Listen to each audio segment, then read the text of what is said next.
class test number 4. Okay, so তোমাদের attendance com, we are only 20 here. তোমাদের তো স্টুডেন্টের সংখ্যা অনেক বেশি, সো আর একটু বেশি থাকলে ভালো হতো. Anyway, let me start.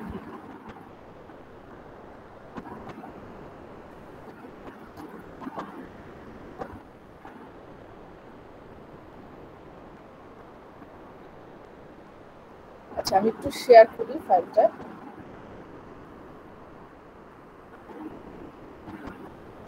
Okay, can everyone see my screen?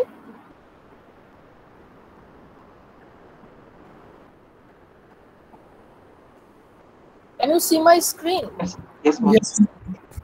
Okay, that's great. So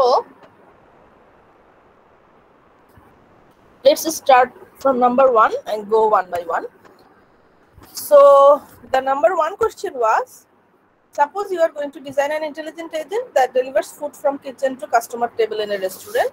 So তোমাকে একটা এজেন্ট ডিজাইন করতে হবে বা একটা রোবট ডিজাইন করতে হবে যে কিচেন থেকে কাস্টমারের টেবিলে খাবার ডেলিভারি দেয়, এবং কন্ডিশনটা হচ্ছে তোমাকে খাবারটা ডেলিভারি দিতে হবে without damaging the product and without disturbing other customers, এবং যখন তুমি ডেলিভারি দিচ্ছ the floor sometimes might be slippery, so তোমাকে প্রপারলি নেভিগেট করে টেবিল পর্যন্ত যেতে হবে. That was the idea and you have to write down the PEAS specification for this robot. Okay, এখন পারফরম্যান্স মেজার, এনভায়রনমেন্ট, এজেন্ট আর sensor. তো এটা তোমাদের অনেকেই প্রপারলি আনসার করতে পেরেছো because it was not actually that difficult.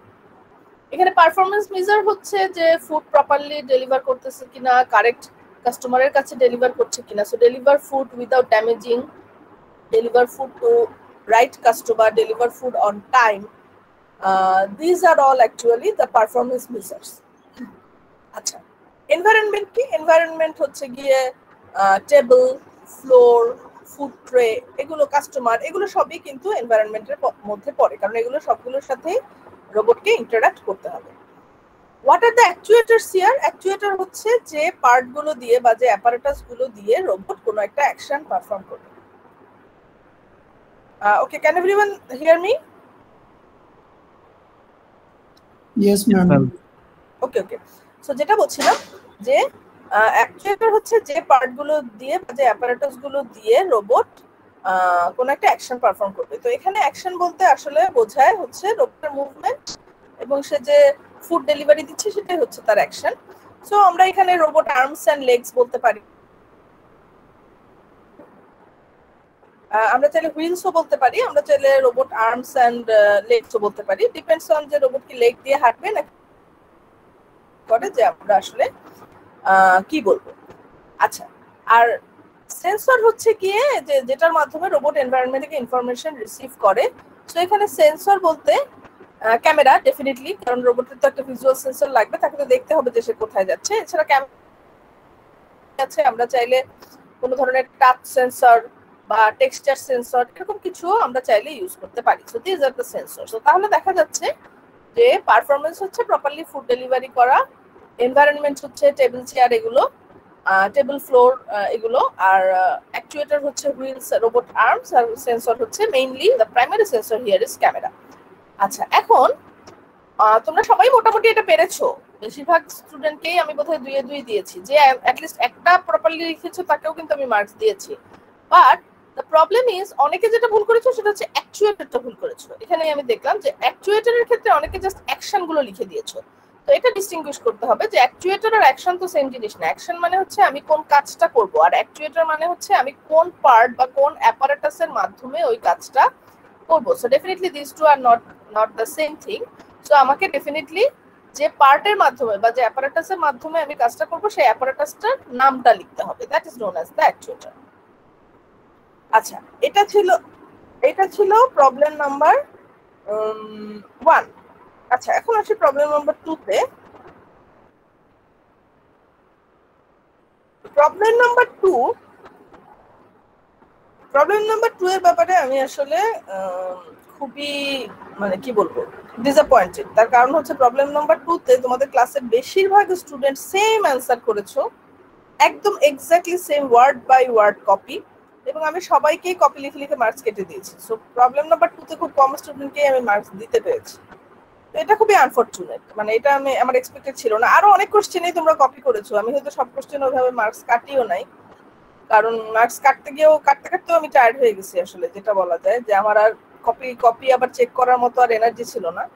But I think I have two B even more strict for the next exams, কারণ তোমাদেরকে এত করে বলার পরও তোমাদের কপি টেন্ডেন্সিটা আসলে কমতেছে না। আমি তোমাদের ক্লাস টেস্ট 3 এর খাতা দেখা শুরু করেছি, সেখানেও অনেকটা সিমিলারই সিচুয়েশন বলা যায়। আচ্ছা যাই হোক, আমি অ্যান্সারটা বলে দিই। তো ম্যাপ অফ অস্ট্রেলিয়া, এখানে 7টা রিজিয়ন আছে। 7টা রিজিয়নে এমন ভাবে কালার করতে হবে যেন, 4টা কালার আছে, রেড, ব্লু, গ্রিন, ইয়েলো, এমন ভাবে কালার করতে হবে যেন প্রত্যেকটা রিজিয়ন মানে অ্যাডজেসেন্ট কোনো রিজিয়নে যেন সেম কালার না পড়ে। That's the idea. এবং এটা আমরা সিএসপি তে যেহেতু অলরেডি এটা নিয়ে অনেক ডিসকাস করেছি, we are now familiar with this problem. তো এই প্রবলেমটার একটা ফর্মাল ডেসক্রিপশন দিতে হবে। That means you have to formulate the problem. তো আমরা কিন্তু ক্লাসে অনেকবার বলা হয়েছে, অনেক এক্সাম্পল দিয়ে দেখানো হয়েছে যে যখন আমরা একটা প্রবলেম ফর্মুলেট করি আমাদের 4টা জিনিস স্পেসিফাই করতে হয়। প্রথমটা হচ্ছে স্টার্ট স্টেট, দেন হচ্ছে the actions that we need to perform to change the state, then the প্রথমে হচ্ছে স্টেট ডেফিনিশন, অর্থাৎ what variables make up the state. Second হচ্ছে অ্যাকশনস, থার্ড হচ্ছে start state, that is where we are starting from, আর fourth হচ্ছে goal test. This are the 4 things we need to specify. এখন এখানে state বলতে আমরা কিন্তু 7টা ভ্যারিয়েবল দিয়ে স্টেট রিপ্রেজেন্ট করতে পারি। Since there R 7 territories here, এবং প্রত্যেকটা টেরিটরি যেহেতু 4টা করে কালার হোল্ড করতে পারে, 4টা কালারে যে কোনো একটা আমরা অ্যাসাইন করতে পারি। So that's why we can actually represent the states using 7 variables. এবং যদি 7টা ভ্যারিয়েবল দিয়ে রিপ্রেজেন্ট করি সেক্ষেত্রে আমাদের স্টেট স্পেসের সাইজ হবে 4 টু দি পাওয়ার 7। তো 4 টু দি পাওয়ার 7, কারণ যেহেতু এখানে 7টা রিজিয়ন আছে তাই 4 টু দি পাওয়ার 7। তো স্টেট স্পেসের সাইজ লেখাটা ম্যান্ডেটরি না, বাট এটা সবার ক্লিয়ারলি লেখা উচিত ছিল যে we need 7 variables two represent the state, or the state can be represented using 7 variables for the 7 territories. এরকম একটা লাইন লিখলেই কিন্তু হয়ে যেত, কিন্তু এটা আমার মনে হয় 5% স্টুডেন্ট এটা লিখে নেয়। আচ্ছা, the next thing is actions. তো এটা আসলে ডিপেন্ড করে আমরা প্রবলেমটা কিভাবে সলভ করব। তো আমরা যদি এরকম চিন্তা করে নেই যে অলরেডি কিছু কালার অ্যাসাইন করা আছে এবং আমাদের অ্যাকশন বলতে বোঝাচ্ছে আমরা যে কোনো একটা টেরিটরি বা একটা রিজিয়নের কালার চেঞ্জ করে ফেলবো, তাহলে সেটাই আমরা অ্যাকশন হিসেবে লিখতে পারি। We need two change the colour of any one of the regions. যে কোনো একটা রিজিয়নের কালার আমি চেঞ্জ করব, that is constitute as an action. আচ্ছা, স্টার্ট স্টেট বলতে বোঝায় আমরা যদি ধরে নিই যে শুরু থেকেই সবগুলো রিজিয়নেই কিছু কালার দেওয়া আছে, তাহলে স্টার্ট স্টেট হতে পারে any combination of colours for the region. আর গোল টেস্ট কি? গোল টেস্ট হচ্ছে no adjacent regions has the same colour. Goal টেস্টটা অনেকেই লিখতে পেরেছো, এটা ইউজুয়ালি সবাই পারেও। So goal test is no adjacent region can have the same colour. So as simple as that. State হচ্ছে গিয়ে 7 variables required to represent the 7 territories, that is the state definition. Action হচ্ছে গিয়ে change the color of any one of the regions. Start state হচ্ছে গিয়ে any combination of colors for all the regions. Goal test হচ্ছে গিয়ে no adjacent region can have the same color. এভাবে কিন্তু আমরা state search প্রবলেমটাকে formulate করে ফেলতে পারি। আচ্ছা, এখন তারপরে সেই নাম্বার 3 তে any question so far? Is there any question from anyone? Okay, can everyone hear me clearly? Yes, ma'am. Okay, so let me continue.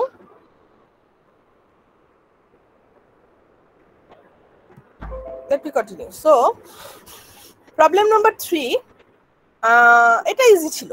This was actually very easy. Problem number 3, এখানে একটা graph দেয়া আছে, এই গ্রাফটার উপরে uniform cost search implement করতে হবে এবং you have to show the tree, the path and the cost.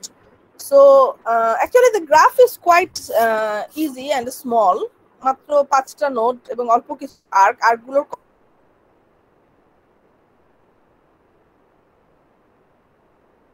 অনেক কম। So this was a pretty easy problem. So আমি ডান দিকে এই যে এখানে যেতে পারি, এতে কস আছে 1, জিতে কস আছে 2।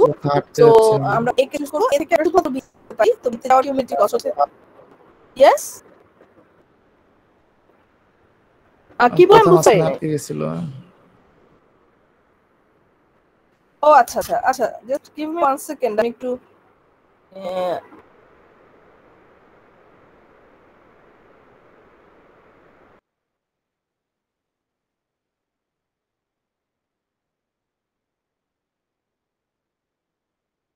আই থিংক এখন আর প্রবলেম হবে না। আচ্ছা, যেটা বলছিলাম যে আমরা তাহলে এ থেকে যেতে পারি শুধুমাত্র বিতে, বিতে যাওয়ার কিউমুলেটিভ কস্ট হচ্ছে 3। আচ্ছা, বি থেকে আমরা যেতে পারি এ এবং জি এই দুটাতে, তো এ তে যাওয়ার কিউমুলেটিভ কস্ট হচ্ছে 5 আর জি তে যাওয়ার কিউমুলেটিভ কস্ট হচ্ছে 4। সো আমরা নেক্সট আমরা কোনটাকে চুজ করব? আর এখানে আমাদের কোনটা ছিল? সি। ও, সি এর কস্ট ছিল 2, সো আমরা আগে সি কে চুজ করব। সি কে চুজ করলে আমরা এস এবং জি দুটাতে যেতে পারতেছি। এস এর কস্ট 4 আর জি এর কস্ট 6। তো আলটিমেটলি আমরা এই জিটাকে চুজ করব, এবং যখন আমরা এটাকে চুজ করব তখন আমাদের পাথ যেটা রিটার্ন হবে সেটা হচ্ছে S A B G with cost 4। That is the answer actually. তো আমি সবাইকেই 3 এ 3 দিয়েছি যারা আনসার করতে পেরেছো। অনেককে আমি হয়তো হাফ নাম্বার কেটেছি, সেটার রিজন হচ্ছে যে তুমি সবগুলো ব্রাঞ্চ দেখাও নাই। অনেকে দেখা গেছে এই যে সিটাকে এক্সপ্যান্ড করে আমরা যে এস আর জি পাচ্ছি এটা দেখায় নাই। অনেকে দেখা গেছে বি কে এক্সপ্যান্ড করার পরে শুধু জি লিখে রেখেছো, এখানে যে আরো একটা নোড আসে এ সেটা শো করো নাই। সো যখন তুমি ট্রিটা কনস্ট্রাক্ট করতেছো, যখন তুমি একটা নোডকে এক্সপ্যান্ড করতেছো, তখন তো ডেফিনেটলি ওই নোডের সবগুলো চাইল্ডের ট্রিতে অ্যাড হবে। So you have to show all the children. তো এই কোনো একটা চাইল্ড যদি কেউ মিস করে থাকো তার হয়তো আমি হাফ মার্কস কেটেছি, আদারওয়াইজ আমি মোটামুটি যারা অ্যান্সার করেছো সবাইকেই ফুল মার্কস দিয়েছি। আচ্ছা, this was problem number 3A। Problem number 3B ছিল iterative deepening DFS is not optimal when all the step costs are not identical. Draw a state space graph and corresponding search tree that supports this statement. So এখানে বলা হয়েছে যে iterative deepening search is not optimal when all the step costs are not identical. তার মানে যখন তোমার গ্রাফের সবগুলো আর্কের কস্ট আইডেন্টিক্যাল না, তখন আইডিএস অপটিমাল সলিউশন দেয় না। এটা কিন্তু আমরা জানি। আমরা তো জানি যে আইডিএস কিন্তু বিএফএস এর মতো। আইডিএস এর টাইম কমপ্লেক্সিটি, স্পেস কমপ্লেক্সিটি এবং সলিউশন, শ্যালো সলিউশন, এগুলো কিন্তু বিএফএস এর মতো। এবং আমরা জানি বিএফএসও কিন্তু যদি কস্ট ইকুয়াল না হয় তাহলে অপটিমাল সলিউশন দেয় না। তার কারণ কি? তার কারণ হচ্ছে আইডিএস সবসময় ফাইন্ড করে শ্যালোয়েস্ট সলিউশনটা। তার মানে স্টার্ট নোডের সবচেয়ে কাছাকাছি যে সলিউশনটা আছে সেটাকে আইডিএস ফাইন্ড আউট করে। তো সেটা তো অপটিমাল সলিউশন নাও হতে পারে। ইটস কোয়াইট পসিবল যে অপটিমাল সলিউশনটা আরো 1-2 স্টেপ দূরে আছে, তো সেটা তো আইডিএস ফাইন্ড আউট করতে পারে না। সো এরকম যে কোনো একটা স্টেট স্পেস গ্রাফ ড্র করে দেখালেই কিন্তু হতো। যদিও এখানে বলা আছে draw the state space graph and corresponding search tree, আমি কিন্তু যারা গ্রাফটা দেখাতে পেরেছো তাদেরকেই আমি মার্কস দিয়ে দিয়েছি, ফুল মার্কস। আমি কিন্তু ট্রি না ড্র করলেও মার্কস কাটি নাই। বাট অনেকেই এই গ্রাফটাও দেখাতে পারো না। যেমন আমি এখানে যে লেফট সাইডে দেখো একটা গ্রাফ ড্র করেছি, এরকম এক্সাম্পল যে কোনো একটা গ্রাফ ড্র করে বা ট্রি ড্র করে দেখিয়ে দিলেই হতো। তো এই গ্রাফটাতে দেখো এস থেকে জি তে যাওয়ার ডিরেক্ট একটা পাথ আছে যেটার কস্ট হচ্ছে 10, আর এস থেকে এ হয়ে জি তে যাওয়ার একটা পাথ আছে যেখানে এস থেকে এ এর যে কস্ট সেটা হচ্ছে 2 আর এ থেকে জি এর যে কস্ট সেটা হচ্ছে 3। তো definitely S A G this is the optimal path. কিন্তু তুমি যদি আইডিএস ইমপ্লিমেন্ট করো সে কিন্তু ফাইন্ড আউট করবে এস জি, কারণ আইডিএস সবসময় শ্যালোয়েস্ট সলিউশনটা ফাইন্ড আউট করে। So definitely IDs is not going to find the optimal solution here, এটা বোঝাই যাচ্ছে। এরকম যে কোনো একটা এক্সাম্পল দেখালেই হতো। ইনফ্যাক্ট এই যে গ্রাফটা আছে এর আগের কোশ্চেনের 3A, কোশ্চেন 3 এর যে গ্রাফটা, এটাও কিন্তু একটা এক্সাম্পল যেখানে আইডিএস অপটিমাল সলিউশন দিবে না। এখানে দেখো আমরা আমাদের অপটিমাল সলিউশনটা হচ্ছে এস এ বি জি, কিন্তু আইডিএস কিন্তু সলিউশন দিবে এসসিজি, কারণ এসসিজিটা হচ্ছে শ্যালোয়ার, তার মানে কম স্টেপ যাওয়া লাগে। কিন্তু অ্যাকচুয়ালি অপটিমাল সলিউশন কিন্তু S A B G. So কেউ যদি এটা লিখতা যে কোশ্চেন 3A তে যে স্টেট স্পেস গ্রাফটা আছে that is also an example where IDs will not give the optimal solution, তাহলেও কিন্তু আমি মার্কস দিয়ে দিতাম। সো তোমাদের কোশ্চেনের মধ্যেই একটা এক্সাম্পল দেওয়া আছে, you could have used that one also. That was the answer to this question. এই কোশ্চেনটা তো প্রচুর কপি হয়েছে, সবাই সেম মিস্টেক করে বসে আছো। তো I don't know what to do about that. এখন তোমরা যদি নিজেদের মানে এটা নিজেরা রিয়েলাইজ করতে না পারো তাহলে আসলে কিছু করার নাই।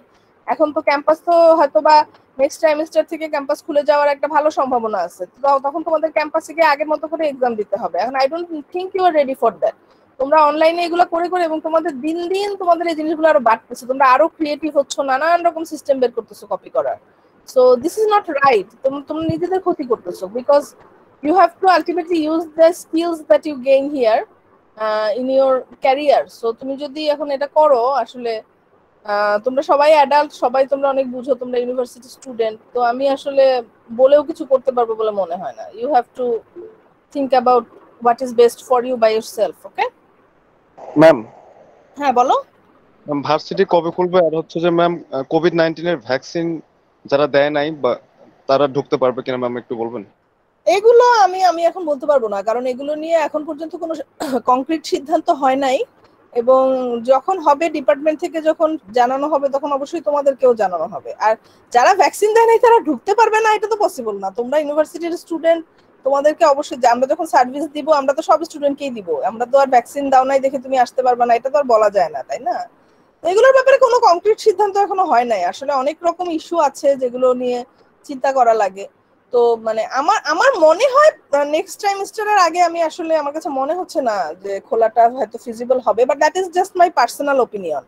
আর ইউনিভার্সিটি থেকে এখনো আমাদেরকে কিছুই বলা হয় নাই, কোনো ডিরেক্টিভ দেওয়া হয় নাই, বাট ডেফিনেটলি মিটিং চলতেছে, প্রতিদিনই নানান রকম মিটিং হচ্ছে যে কোনটা বেস্ট হবে, whether they should open all classes or whether they should open only the labs or whatever, সবকিছু নিয়ে ডিসকাশন চলতেছে।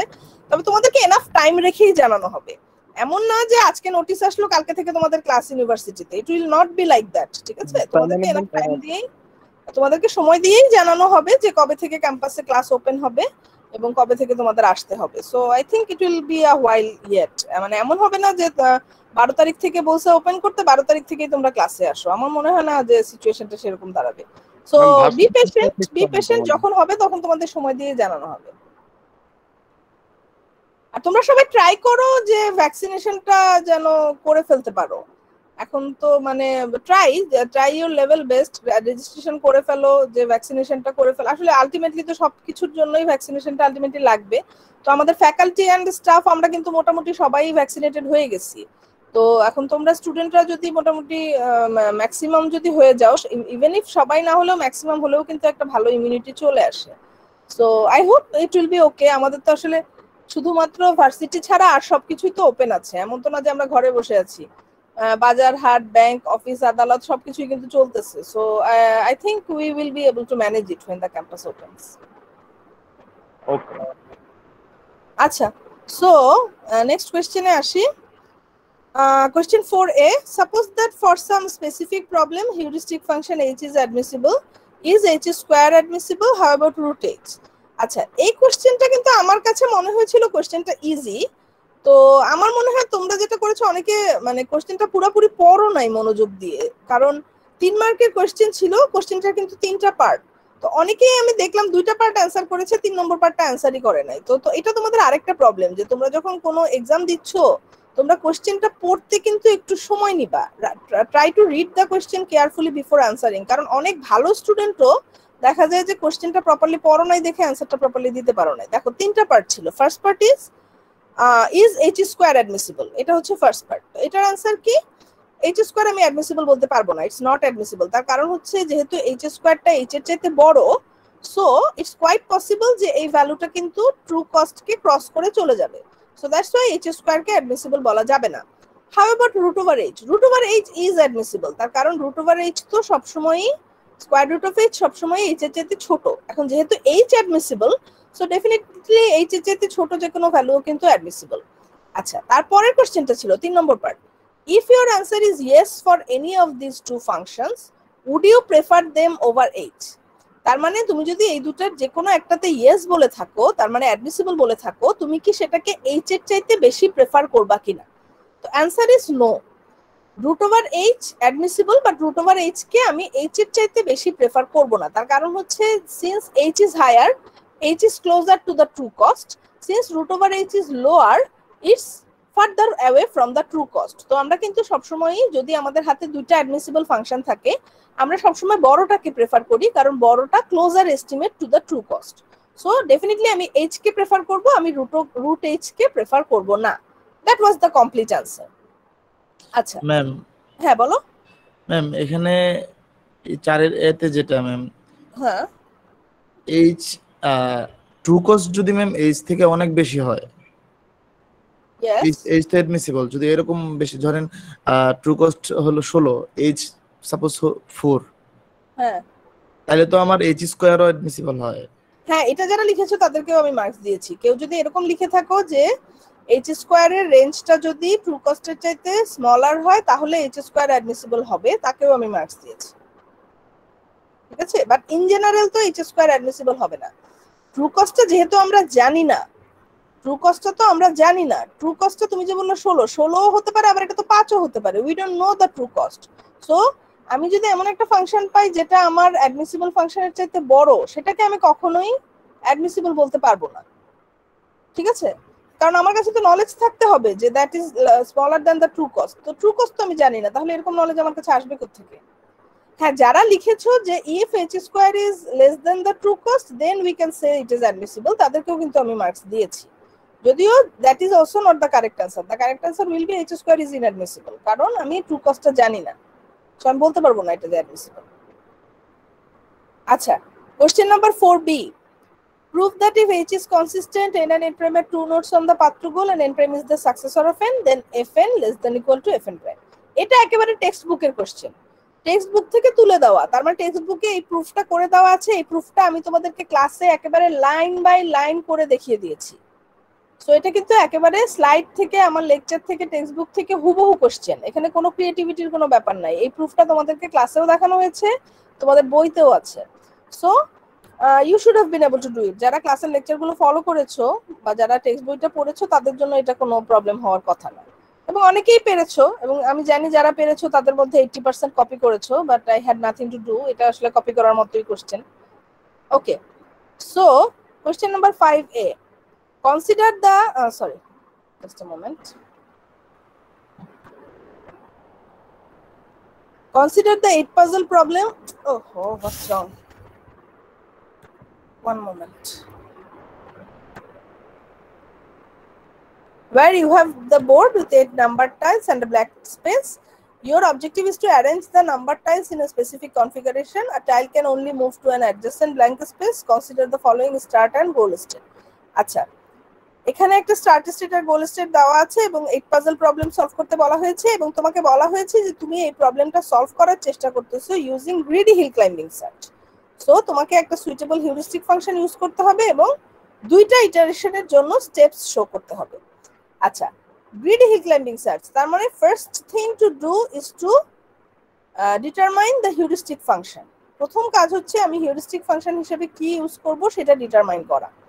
তো এখানে আমরা তো হিউরিস্টিক ফাংশন হিসেবে আমরা যে স্টার সার্চের সময় যে ইউজ করেছিলাম ওগুলোই ইউজ করতে পারি।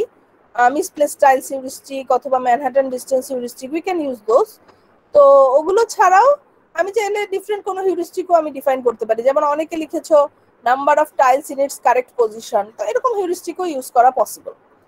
সো হিউরিস্টিক ফাংশন আমি প্রথমে একটা চুজ করব, তারপরে আমি হিউরিস্টিক ফাংশনের উপর বেস করে গ্রিডি হিল ক্লাইম্বিং এর দুইটা স্টেপ শো করব। তো যদি আমি মিসপ্লেস টাইলস হিউরিস্টিকটা ইউজ করে থাকি অ্যাজ হিউরিস্টিক ফাংশন, তাহলে জিনিসটা এরকম হবে যে আমি এখানে দেখিয়েছি যে স্টার্ট স্টেট থেকে কিন্তু 4টা চাইল্ড পাওয়া যাবে, যে ব্ল্যাঙ্ক স্পেসটা লেফটে সরলে একটা, উপরে গেলে একটা, ডানে গেলে একটা, নিচে গেলে একটা। So there are 4 children to the start state. এবং আমি যদি হিউরিস্টিক ফাংশনের ভ্যালুগুলো ক্যালকুলেট করি ফর মিসপ্লেস টাইলস হিউরিস্টিক, আমার কিন্তু ভ্যালুগুলো এরকম আসবে। 3টার জন্য 8 আসবে, একটার জন্য 7 আসবে। তো যেহেতু greedy hill climbing, so definitely যেটার জন্য 7 আসবে সেটাকে আমি এক্সপ্যান্ড করব, এবং সেটার আবার 3টা চাইল্ড হবে। সো এই দুটো স্টেপ এক্সপ্যান্ড করে দেখিয়ে দিলেই কিন্তু আমার অ্যান্সারটা ডান। এবং যারাই দেখিয়েছো, যারাই হিউরিস্টিক ফাংশনটা মেনশন করেছো বা হিউরিস্টিক ফাংশনের ভ্যালুগুলো প্রপারলি দেখিয়েছো, সবাইকে আমি ফুল মার্কস দিয়েছি। আচ্ছা, কোশ্চেন নাম্বার 4 এর বি ছিল, 5 এর বি ছিল, for what value of t does simulated annealing behave like first choice hill climbing search? The answer is t equal to 0. t এর ভ্যালু যখন 0 হবে বা 0 কে অ্যাপ্রোচ করবে তখন কিন্তু এটা ফার্স্ট চয়েস হিল ক্লাইম্বিং সার্চের মতো বিহেভ করবে। এটা কিন্তু ক্লাসে অনেকবার বলা হয়েছে যে যতই টি এর ভ্যালুটা কমতে থাকবে বা ডিক্রিজ করতে থাকবে ততই কিন্তু ওটস নোটগুলো চোজেন হওয়ার প্রবাবিলিটিটাও কমতে থাকবে। তো ওটস নোটগুলোকে আমি যদি সুযোগ না দেই, আমি যদি শুধুমাত্র গুড নোটগুলোকে বা বেটার নোটগুলোকে সুযোগ দেই, তাহলেই কিন্তু আমার অ্যালগোরিদমটা হিল ক্লাইম্বিং এর মতো বিহেভ করবে, কারণ হিল ক্লাইম্বিং এও তো আমরা বেটার নোটগুলোকেই সুযোগ দেই। So as t approaches 0, simulated annealing will start behaving like first choice hill climbing search. Okay? আচ্ছা, then comes question number 6. তো question number 6 টা আসলে এই পুরো কোশ্চেনের একটাই কোশ্চেন ছিল যেটাতে তোমার একটু ইমাজিনেশন, মানে তোমার একটু ব্রেইন খাটাতে হবে, একটু ক্রিয়েটিভিটি ইউজ করতে হবে। বাকি সবগুলাই কিন্তু একদম স্ট্রেট ফরওয়ার্ড কোশ্চেন। এটাতেই ছিল যে তোমাকে একটু বুদ্ধি খাটিয়ে একটু চিন্তা করে অ্যান্সারটা করতে হবে। কিন্তু আমি মানে খুব কম স্টুডেন্টই 100% কমপ্লিট অ্যান্সার দিতে পেরেছে এবং অনেকেই দেখা গেছে যে ভুল করছে, বাট এটা আসলে এতটা ভুল হওয়ার কথা ছিল না। কারণ আমি তো এখানে তোমাকে আলফাবেটের ভ্যালুও দেখাতে বলি নাই, আমি জাস্ট দেখাতে বলেছি যে এ বি আর সি এর ভ্যালু কত হলে আমি যে রেড কালার দিয়ে যে প্রুনিং গুলো দেখিয়েছি এই প্রুনিং গুলো হবে। That was the question. So এত বেশি কঠিনও ছিল না, বাট স্টিল এই কোশ্চেনটা অনেকেই দেখা গেছে মিস করে গেছে, প্রপারলি অ্যান্সার করতে পারে নাই। So let me explain the question. So প্রথমে এ তে আসি, প্রথমে শুরু থেকে আসি। তো আমরা লেফটে যাচ্ছি, লেফটে যেতে যেতে আমাদের প্রথমে এই ম্যাক্সিমাইজার নোটটা যে ভ্যালু পাচ্ছে সেটা হচ্ছে 5, এবং যেহেতু 2 5 এর চেয়ে ছোট, সো তার ফাইনাল ভ্যালুটা কিন্তু 5ই থাকছে। এখন এই 5টা উপরে উঠে যাচ্ছে, so this minimiser is now getting the value 5 also. এখন আমি ডান দিকে আসব। এখন খেয়াল করে দেখো আমি কিন্তু 6 আর 7 দুইটাকে প্রুন করি নাই। তো যেহেতু 6 আর 7 দুইটাকে প্রুন করি নাই, তার মানে কিন্তু এর ভ্যালুটা এমন হতে হবে যেটা এই মিনিমাইজার নোটটা অ্যাকসেপ্ট করবে। কারণ মিনিমাইজার নোটটা যদি এর ভ্যালুটা তো উপরে উঠবে প্রথমে, তো মিনিমাইজার নোটটা যদি এই ভ্যালুটা অ্যাকসেপ্ট না করে তাহলে কিন্তু 6 আর 7 দুইটাই প্রুন হয়ে যাবে। তো খেয়াল করে দেখো 6 কিন্তু প্রুন হয় নাই। তো যেহেতু 6 প্রুন হয় নাই, তার মানে a needs to be such a value that will be accepted by the minimizer parent. তো যেহেতু মিনিমাইজারের value 5, so definitely a needs to be less than 5. তো এর ভ্যালুটা যদি আমি লেস দেন 5 যে কোনো ভ্যালু ধরি তাহলে কিন্তু 6 প্রুন হবে না। সো এ যদি আমি লেটস সে 4 ধরি, 4টা যখন উপরে উঠবে এবং এই মিনিমাইজারটা তো 4টাকে অ্যাকসেপ্ট করবে, সো সে কিন্তু পরবর্তী নোটটা প্রুন করবে না, সে কিন্তু 6 কে এক্সপ্লোর করবে। এবং 6 কে এক্সপ্লোর করার পরে যখন এই ম্যাক্সিমাইজারের ভ্যালুটা 6 হবে তখন পরবর্তী নোটটা that is 7 will be prune. So 7টা প্রুন হচ্ছে 6 এর জন্য, কিন্তু যেহেতু এর ভ্যালুটা আমি লেস দেন 5 ধরেছি, I can take 1 or 2 or 3 or 4 or negative or anything, any value less than 5 is okay, because if a is less than 5 then the note 6 will not be pruned. এবং আমরা কিন্তু এটাই চাচ্ছি যে note 6টা যেন prone না হয়, যেন শুধুমাত্র নোট 7টা প্রুন হয়। So a needs to be less than 5 here. আচ্ছা, তোমাদের এখানে সবার কমন একটা অ্যানসার ছিল এরকম, a equal to 7, b equal to 8, c equal to 1। এটা একটা কমন অ্যানসার ছিল, তিনটাই রং। আমি জানি না কে এই অ্যানসারটা করেছে এবং কারটা থেকে সবাই গড়ে এটা কপি করেছে, বাট অল থ্রি আর রং। এই কারণেই বলছিলাম যে কপি করো না, নিজের বুদ্ধি খাটিয়ে নিজে বুঝে করার চেষ্টা করো, you will get a better result. আমি মোটামুটি শিওর যারা এই অ্যানসারটা কপি করেছো তাদের মধ্যেও অনেকে এই অ্যানসারটা চাইলে চিন্তা করে বের করতে পারতা, but you don't want to think. তুমি একজন ভালো স্টুডেন্টের থেকে পেয়েছো, তুমি ধরেই নিয়েছো this is the correct answer and you have written this on your paper, কিন্তু হয়তোবা তুমি নিজে চিন্তা করলে তুমি কারেক্ট অ্যানসারটা দিতে পারতা। So you should be confident of yourself and you should try to give the effort. Okay, so that was A. এবার আসি বি তে। এখন এই 5টা উপরে উঠে গেল, 5 উপরে উঠে যাওয়ার পরে আমি এখন নিচে আসবো মিডল চাইল্ডে। মিডল চাইল্ডে আসলে এখন বি এর ভ্যালুটা কত। এখন যেহেতু আমি ডান দিকের সবগুলো নোট প্রুন করতে চাচ্ছি, I want to prune the whole branch, I want a value of b that will make me prune the whole branch. এই কারণে ডেফিনেটলি b এর value should be less than equal to 5, কারণ এটা যেহেতু ম্যাক্সিমাইজার note, so b এর ভ্যালুটা যদি less than equal to 5 হয়, যেমন লেটস সে b এর ভ্যালু যদি 3 হয়, তাহলে এই মিনিমাইজারে যখন 3 আসবে, যেহেতু প্যারেন্ট এটাকে অ্যাকসেপ্ট করতেছে না, সো পরবর্তী নোটটা কিন্তু প্রুন হয়ে যাবে। সো b এর ভ্যালুটা যদি less than equal to 5 any value হয়, সেক্ষেত্রে আমি যখন এই b এর ভ্যালুটা উপরের দিকে উঠাবো, যেহেতু এটা 5 এর চাইতে ছোট বা ইকুয়াল, সো উপরের ম্যাক্সিমাইজার নোটটা এটাকে অ্যাকসেপ্ট করবে না, এবং যেহেতু এটাকে অ্যাকসেপ্ট করবে না, সো পরবর্তী কোনো ভ্যালুকেই আর অ্যাকসেপ্ট করবে না। দ্যাটস ওয়াই আমি পরবর্তী হোল ব্রাঞ্চটাকে প্রুন করে দিতে পারি। Okay, so B should be less than equal to 5, any value less than equal to 5 will work here. আচ্ছা, এবার ডান দিকে আসি, তাহলে উপরে তো 5ই আছে, ডান দিকে আসি এখন সি।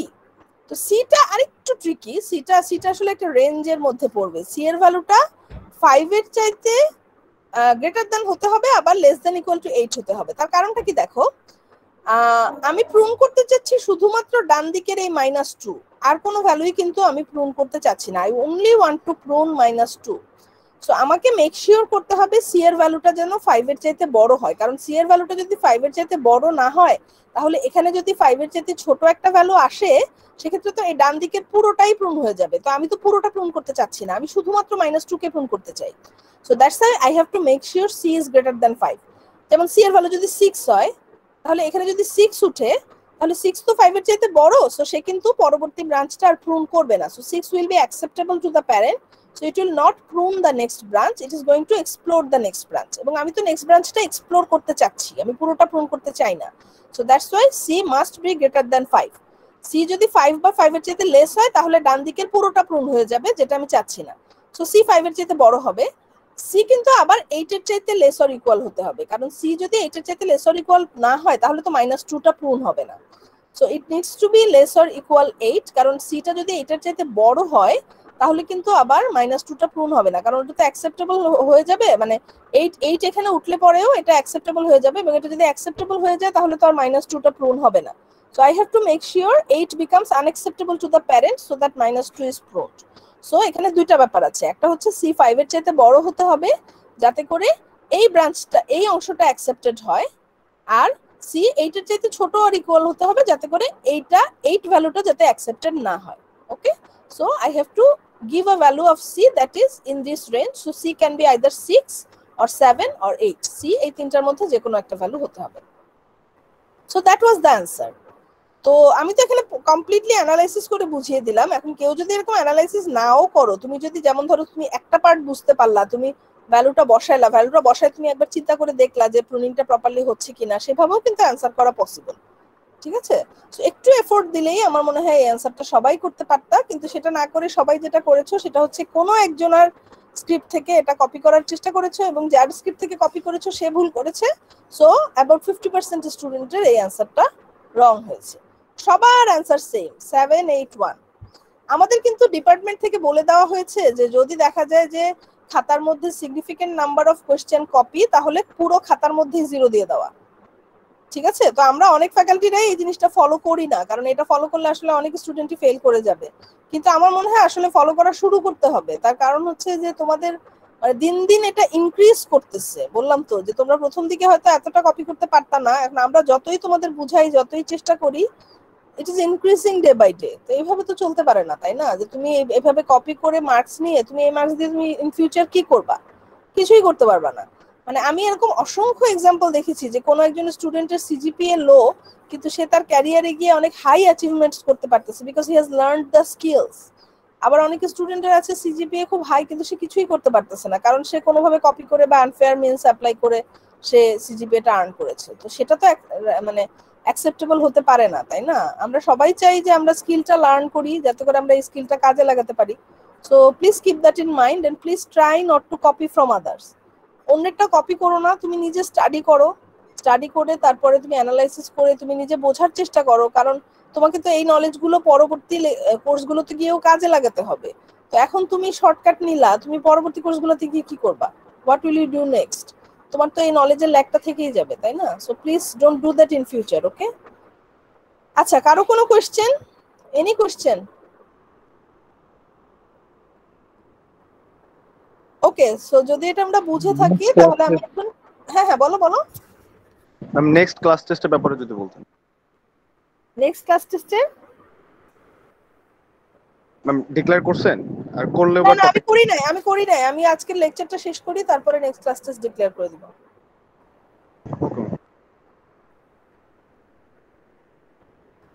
আচ্ছা, আমি ক্লাস শুরু করব। টেক আ 1 মিনিট ব্রেক, 1 মিনিটের একটা ব্রেক নাও, তারপরে আমি সিএসপি শুরু করব। আমাদের সিএসপির খুব বেশি বাকি নাই, অল্পই বাকি আছে। After I finish that I will declare when the next class test is going to be.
Okay, let's resume our lecture on CSP.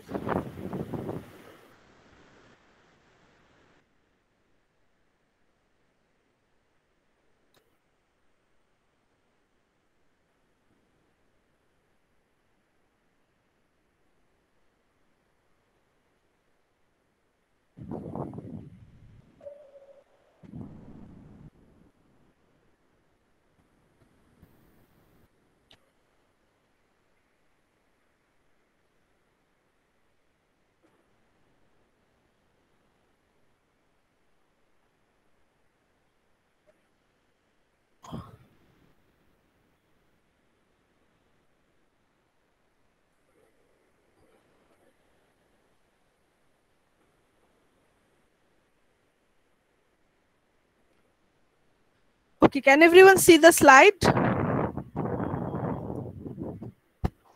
Yes, ma'am. Okay, so let's start. So, in the last class, we were looking at solving CSPs, and the algorithm we were looking at is known as backtracking search algorithm. So the idea of the algorithm is that we are going to assign value to the variables one by one. That is, first we are going to choose a variable to assign value to. Next, we are going to choose a value for that variable so that no constraint is being violated. And we are going to move forward following this method, iteration by iteration. So whenever we face a situation where we have chosen a variable for assignment, but that variable actually has no legal values remaining in its domain, if we face such a situation, we are going to have to backtrack and try to assign a different value to the last assigned variable. So আইডিয়াটা হচ্ছে আমরা একটা করে ভ্যারিয়েবলে value assign করে সামনের দিকে যেতে থাকবো। যখনই এমন সিচুয়েশন হবে যে কোনো একটা ভ্যারিয়েবলে অ্যাসাইন করার জন্য কোনো লিগ্যাল ভ্যালু পাওয়া যাচ্ছে না, আমরা ব্যাকট্র্যাক করে প্রিভিয়াসলি যে ভ্যারিয়েবলে ভ্যালু অ্যাসাইন করেছিলাম সেটাকে চেঞ্জ করে অন্য একটা ভ্যালু অ্যাসাইন করার চেষ্টা করব। That was the idea. And the last thing we saw in the last class was filtering or forward checking. আচ্ছা, আমি ঠিক বলতেছি তো? আমি তোমাদের এই পর্যন্ত পড়িয়েছি তো, তাই না? জি ম্যাম, এতটুকু হয়েছে। ওকে ওকে ওকে। না, আমি আসলে দুইটা সেকশনের ক্লাস নেই তো মাঝে মাঝে একটু হঠাৎ করে কনফিউশন লাগে যে আমি কি আসলে পড়িয়েছি না অন্য সেকশনে পড়ালাম। ওকে, সো লাস্ট যে জিনিসটা আমরা দেখছিলাম সেটা হচ্ছে ফিল্টারিং অর ফরওয়ার্ড চেকিং। তো এটা আমরা কেন ইউজ করি? এটা আমরা ইউজ করি তার কারণ হচ্ছে আমাদের আর্লি ডিটেকশন অফ ফেলিওর প্রয়োজন। অর্থাৎ যখন কোনো ফেলিওর অকার করতেছে আমরা ইমিডিয়েটলি ওটাকে ডিটেক্ট করতে চাই। আমরা চাই না যে কোনো একটা ফেলিওর অকার করার পরেও আমরা আরো 8-10টা ইটারেশন পার হয়ে গিয়ে ওই ফেলিওরটাকে ধরি। সেক্ষেত্রে আমাদের আবার ওই 8-10 ইটারেশন ব্যাকট্র্যাক করে আসতে হবে। সো আর্লি ডিটেকশন অফ ফেলিওরের জন্য আমরা যে মেথডটা ইউজ করে থাকি সেই মেথডটা হচ্ছে ফরওয়ার্ড চেকিং। ফরওয়ার্ড চেকিং এর আইডিয়াটা হচ্ছে এমন যে আমরা যখন কোনো ভ্যারিয়েবলে ভ্যালু অ্যাসাইন করতেছি আমরা ইমিডিয়েটলি কনস্ট্রেন্ট লিস্টটা চেক করে দেখব whether any other variable is being affected by this decision। তো যদি দেখা যায় আশেপাশের বা অন্য কোনো অ্যাডজাসেন্ট ভ্যারিয়েবলের অ্যাফেক্টেড হবে, দ্যাট ইজ কোনো একটা ভ্যালু ইলিগাল হয়ে যাবে ফর এনি আনঅ্যাসাইন্ড ভ্যারিয়েবল, তাহলে সেই ইলিগাল ভ্যালুটাকে আমরা ওই ভ্যারিয়েবলের ডোমেইন থেকে সরিয়ে দেব। That is the idea used in forward checking. So let's see how it works for the map coloring problem. So let's say আমরা ইনিশিয়ালি একটা এমটি ম্যাপ থেকে শুরু করতেছি এবং একদম শুরুতে কিন্তু সবগুলো ভ্যারিয়েবলের ডোমেইনে 3টা করেই কালার আছে, সেটা হচ্ছে রেড, গ্রিন এন্ড ব্লু। এখন আমরা চিন্তা করলাম যে আমরা ওয়েস্টার্ন অস্ট্রেলিয়াতে রেড কালার অ্যাসাইন করব। We have decided to assign the color red to Western Australia. এখন খেয়াল করে দেখো, ওয়েস্টার্ন অস্ট্রেলিয়ার অ্যাডজাসেন্ট হচ্ছে নর্দার্ন টেরিটরি। আচ্ছা, just one moment, পেনটা নিয়ে নিই। সো ওয়েস্টার্ন অস্ট্রেলিয়ার অ্যাডজাসেন্ট হচ্ছে নর্দার্ন টেরিটরি, ওয়েস্টার্ন অস্ট্রেলিয়ার অ্যাডজাসেন্ট হচ্ছে সাউথ অস্ট্রেলিয়া। তো যেহেতু নর্দার্ন টেরিটরি এবং সাউথ অস্ট্রেলিয়া ওয়েস্টার্ন অস্ট্রেলিয়ার অ্যাডজাসেন্ট, সো এই দুটার কোনোটাতেই আমি কিন্তু আর রেড কালার দিতে পারবো না। Red colour has become illegal for this two regions. So that's why I have to remove the color red from the domain of Northern Territory and from the domain of South Australia. এই দুটার domain থেকে আমাকে red কালারটা remove করে দিতে হবে if I am using the forward checking approach. আচ্ছা, এরপরে লেটস সে আমি ডিসাইড করলাম আমি কুইন্সল্যান্ডে কালার অ্যাসাইন করব। কুইন্সল্যান্ডে আমি গ্রিন কালার অ্যাসাইন করব। তো যদি আমি কুইন্সল্যান্ডে গ্রিন কালার অ্যাসাইন করি তাহলে আমাকে নর্দার্ন টেরিটরি, সাউথ অস্ট্রেলিয়া এবং নিউ সাউথ ওয়েলস, তিনটা ডোমেইন থেকে গ্রিন কালার সরিয়ে দিতে হবে। সো নর্দার্ন টেরিটরি থেকে গ্রিন কালার সরিয়ে দিয়েছি, নিউ সাউথ ওয়েলস থেকে গ্রিন কালার সরিয়ে দিয়েছি, সাউথ অস্ট্রেলিয়া থেকে গ্রিন কালার সরিয়ে দিয়েছি।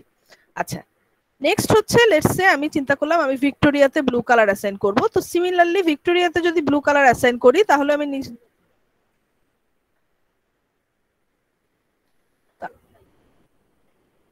নিউ সাউথ ওয়েলস থেকেও ব্লু কালার সরিয়ে দিতে, সাউথ অস্ট্রেলিয়া থেকেও ব্লু কালার সরিয়ে দিতে হবে, কারণ এই দুটো ভিক্টোরিয়ার অ্যাডজাসেন্ট। সো দেখা যাচ্ছে যে যদি আমরা ফরওয়ার্ড চেকিং ইমপ্লিমেন্ট করি তাহলে আমরা কোনো একটা ভ্যারিয়েবলে ভ্যালু অ্যাসাইন করা মাত্রই ওই ভ্যালুর কারণে অন্য যে ভ্যারিয়েবলগুলো এফেক্টেড হচ্ছে সেগুলোর ডোমেইনকে আমরা আপডেট করে ফেলতেছি। তো আপডেট করার পরে দেখা গেল যখন এই যে সাউথ অস্ট্রেলিয়ার ডোমেইনটা এমটি হয়ে যাচ্ছে তখনই কিন্তু আমরা বুঝে ফেলবো যে a failure has occurred and we need to backtrack. Whenever the domain of a variable becomes empty, we will know that a failure has occurred and we need to backtrack immediately. Okay, so that is the strategy used in forward checking. Forward checking use করলে আমি কিন্তু failure হওয়া মাত্রই ধরে ফেলতে পারতেছি যে failure হয়েছে এবং আমাকে এখনই backtrack করে যেতে হবে। আমি কিন্তু সাউথ অস্ট্রেলিয়াকে এখনো অ্যাসাইনমেন্টের জন্য চুজ করি নাই। সো ফরওয়ার্ড চেকিং ইউজ না করলে আমি কিন্তু এখানে ধরতে পারতাম না যে ফেলিওর হয়েছে, আমাকে ওয়েট করতে হতো যতক্ষণ পর্যন্ত আমি সাউথ অস্ট্রেলিয়াকে চুজ না করতেছি। But since I am using forward checking I can catch the failure early as soon as it happens. So that is how forward checking might help us make the algorithm more efficient. আমার কিন্তু backtracking অনেক কম করা লাগবে কারণ আমি ফেলিওরটা খুব দ্রুত ধরে ফেলতে পারতেছি। আচ্ছা, এই পর্যন্ত আমরা কিন্তু লাস্ট ক্লাসে দেখেছিলাম। তো আজকের ক্লাসে এখন এখান থেকে কন্টিনিউ করব। এখন আমরা তো ফিল্টারিং এর একটা অ্যাপ্রোচ দেখলাম ফরওয়ার্ড চেকিং, ফিল্টারিং এর আরেকটা অ্যাপ্রোচ আছে যেটাকে বলা হয় কনস্ট্রেইন্ট প্রপাগেশন। তো কনস্ট্রেইন্ট প্রপাগেশনটা ফরওয়ার্ড চেকিং এর চাইতেও একটু stronger, it's a bit more strong than forward checking. এটা আরেকটু কঠিন। তো কেন প্রয়োজন, why do we need constraint propagation, কেন প্রয়োজন সেটা আমি বোঝাচ্ছি। দেখো, ফরওয়ার্ড চেকিং যখন আমরা ইমপ্লিমেন্ট করতেছি আমরা কিন্তু এই স্টেপে এসে ধরতে পারতেছি there has been a failure and I need to backtrack, but actually one step backtrack এ কিন্তু প্রবলেম সলভ হবে না।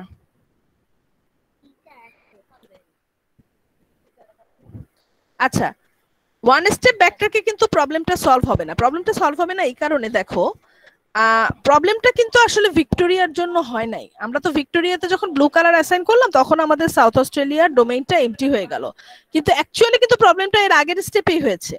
খেয়াল করে দেখো, এই যে আগের স্টেপে, অর্থাৎ আমি যদি এই স্টেপে ব্যাক করি, নর্দার্ন টেরিটরির ডোমেইনে একটা কালার আছে ব্লু, সাউথ অস্ট্রেলিয়ার ডোমেইনেও অনলি একটা কালার আছে যেটা হচ্ছে ব্লু। এটা তো পসিবল না।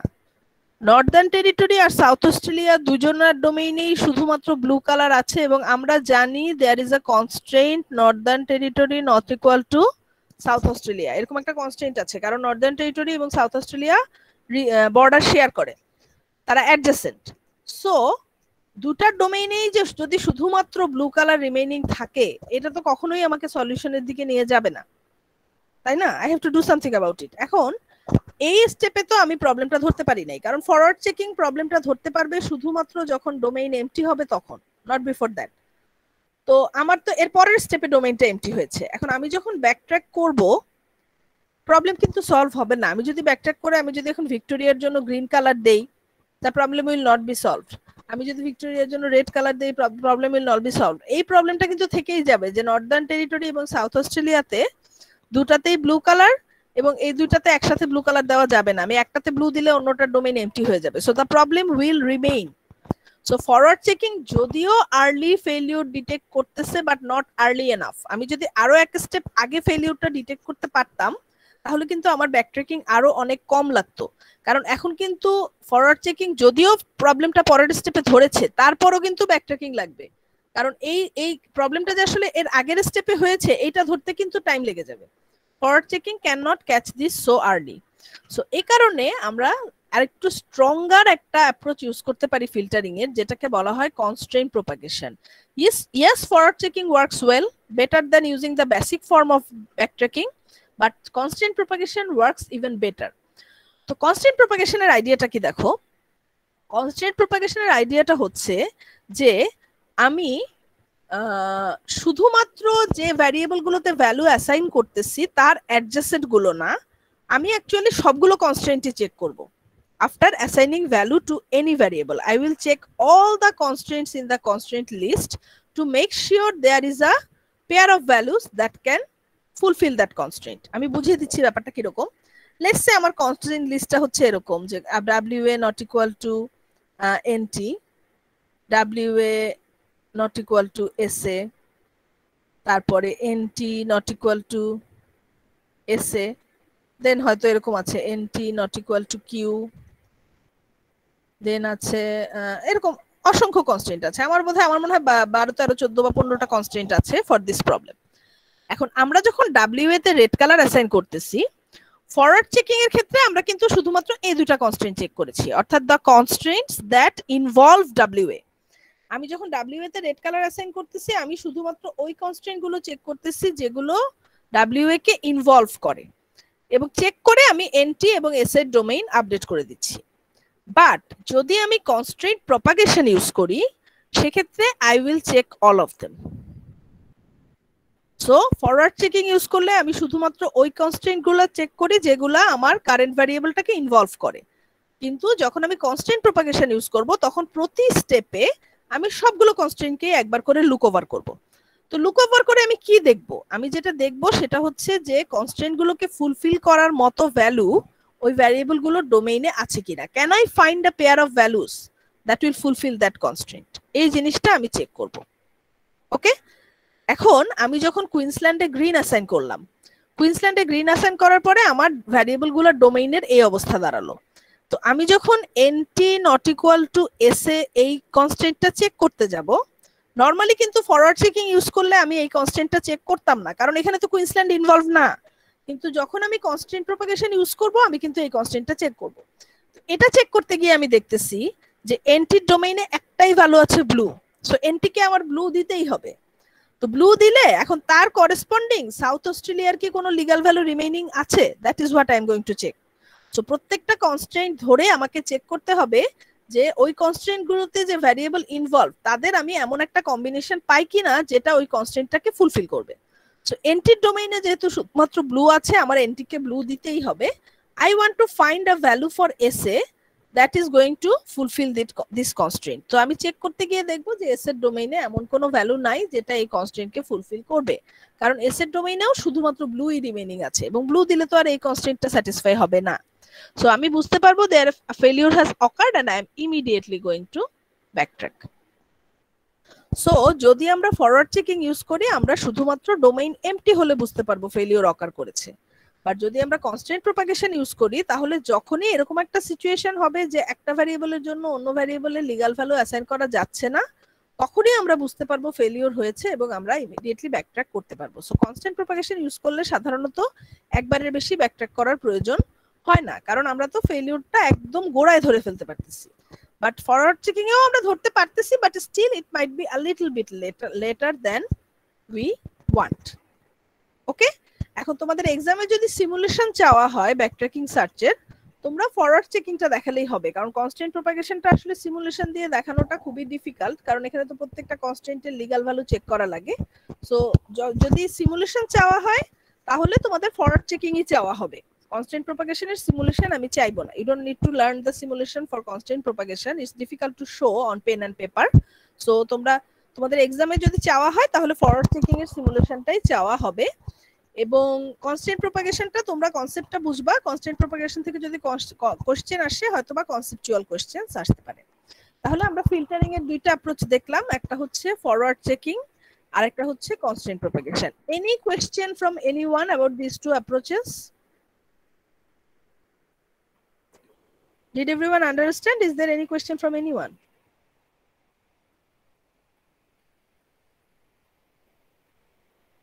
Okay. Everyone can hear me, right? Yes, ma'am. Okay. Yes, ma'am. Okay, so let me move forward. আচ্ছা, তো আমরা ফিল্টারিং যদি অ্যাপ্লাই করি, whether we are using forward checking or we are using constant propagation, আমাদের অ্যালগরিদমটা কিন্তু অনেক efficiency বেড়ে যাবে, কারণ আগের মতো এত বেশি ব্যাকট্র্যাকিং আর করা লাগবে না। বাট স্টিল আমরা কিন্তু অ্যালগোরিদমটাকে আরো ইমপ্রুভ করতে পারি। We can improve the algorithm even further so that we don't need backtracking at all. আমাদের ব্যাকট্র্যাকিং অলমোস্ট বেশিরভাগ ক্ষেত্রেই আমরা ব্যাকট্র্যাকিং ছাড়াই অ্যালগোরিদমটা সলভ করতে পারবো, এরকম একটা পর্যায়ে কিন্তু আমরা অ্যালগোরিদমটাকে নিয়ে যেতে পারি। তো সেটার জন্য আমাদের যেটা করতে হবে সেটা হলো we have to maintain the ordering. Ordering মানে কি আমি বোঝাচ্ছি, যেমন এখন পর্যন্ত আমরা যখন ভ্যারিয়েবল চুজ করতেছি, এই যে আমি প্রথমে চুজ করলাম ওয়েস্টার্ন অস্ট্রেলিয়া, তারপর চুজ করলাম কুইন্সল্যান্ড, তারপর চুজ করলাম ভিক্টোরিয়া, এটা কিন্তু totally random. So far we have been choosing the variables randomly. আমার যে ভ্যারিয়েবলটা কালার করতে ইচ্ছা করতেছে আমি সেটাকে ধরে কালার করে দিচ্ছি, but it shouldn't be like that. আমি যদি একটু ইনফর্মড হিউরিস্টিক ইউজ করে একটু কেয়ারফুলি ভ্যারিয়েবলের অর্ডারিংটা করি, তার মানে কোন ভ্যারিয়েবল গুলো কোনটার পর কোনটা আমি চুজ করব, এটা যদি আমি একটু কেয়ারফুলি অর্ডারিং করি তাহলে কিন্তু আমার অ্যালগোরিদমটার এফিসিয়েন্সি আরো অনেক বেড়ে যাবে। Same thing goes for the values. যে দেখা গেল যে আমার একটা ভ্যারিয়েবল আছে, ওই ভ্যারিয়েবলটাতে অ্যাসাইন করার জন্য আমার হাতে 3টা ভ্যালু আছে, রেড, গ্রিন এন্ড ব্লু, তো আমি র্যান্ডমলি রেড অ্যাসাইন করে দিলাম। তো এটা না করে আমি যদি একটু কেয়ারফুলি চিন্তা করে ভ্যালুগুলো অ্যাসাইন করি তাহলেও কিন্তু আমার অ্যালগোরিদমটার এফিসিয়েন্সি বেড়ে যাবে। সো দুইটা জিনিস আমার অর্ডারিং করা প্রয়োজন। একটা হচ্ছে which variable, these are the two questions that I need to answer properly. প্রথম কোশ্চেনটা হচ্ছে which variable, সেকেন্ড কোশ্চেনটা হচ্ছে which value. সো প্রথম কোশ্চেনটা হচ্ছে আমি কোন ভ্যারিয়েবলটাকে নেক্সট চুজ করব, সেকেন্ড কোশ্চেনটা হচ্ছে ভ্যারিয়েবল চুজ করার পরে আমি কোন ভ্যালুটাকে ওই ভ্যারিয়েবলের জন্য চুজ করব। So let's look at the heuristics we can use to answer these questions. প্রথম যে হিউরিস্টিকটা আমরা দেখব সেটার নাম হচ্ছে minimum remaining values heuristic. Minimum remaining values. Choose the variable with the fewest legal left values in its domain. Choose the variable with the fewest legal left values in its domain. তার মানে হচ্ছে এটা কিন্তু common sense, যে ভ্যারিয়েবলটার value সবচেয়ে ছোট সেটাকে তুমি সবার আগে চুজ করো। এখন এটা একদমই কমন সেন্স। ধরো তোমার সামনে 3টা বাস্কেট দেওয়া হয়েছে, একটা বাস্কেটে 10টা বল আছে, একটা বাস্কেটে 7টা বল আছে, আরেকটা বাস্কেটে 2টা বল আছে। এখন তোমাকে বলা হলো এই বাস্কেটগুলো থেকে তুমি বল পিক করবা, কিন্তু প্লিজ মেক শিওর যে বাস্কেটগুলো যেন এমটি না হয়। তোমাকে 3টা বাস্কেট দেওয়া হয়েছে, একটাতে 10টা বল, একটাতে 7টা বল, একটাতে 2টা বল। এখন তোমাকে বলা হলো যে